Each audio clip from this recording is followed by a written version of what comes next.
So, Metroidvania games. I love them, and the fact that it's a popular genre for indie devs is something to really get excited about, especially when the bigger publishers have, fallen from grace.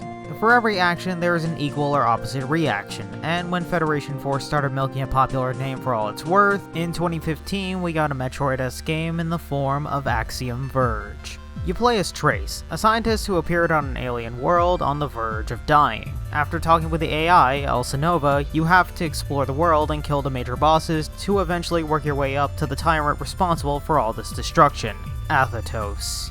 Despite having a rather simple setup, there is a nice little twist later in the game that legit caught me off guard, as well as a lot of lore that fleshes out the world, albeit in a rather abstract way.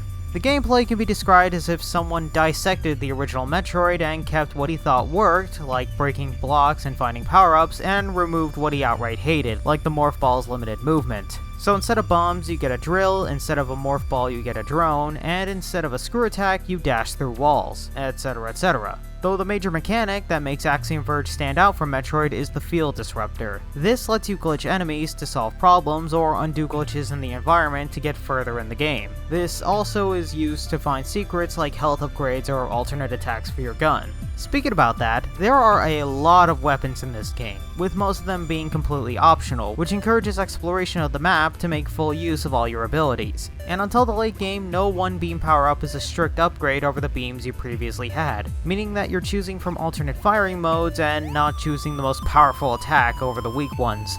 Tie it all together with an excellent presentation that makes you feel like you're on an alien planet with its pulsating fauna and uncanny mechanical creatures, along with an atmospheric soundtrack that got me hooked from the title screen, and we have a modern classic that can join the other Metroidvania games that, for some reason, were also made by one guy. Though, for me, one of the biggest gripes that I have is that the backtracking, while handled better than most games in the genre, gets rather tedious near the end, and the boss fights were severely underwhelming, as they're just a big enemy with a large health bar, and surprisingly, the glitch mechanic is never used, minus the final boss. Regardless of those minor gripes, I found Axiom Verge to be an immersive and enjoyable game that I can highly recommend to fans of Metroidvania games, or people who have played Super Metroid or Fusion. Though if you dislike backtracking, I'd approach with caution.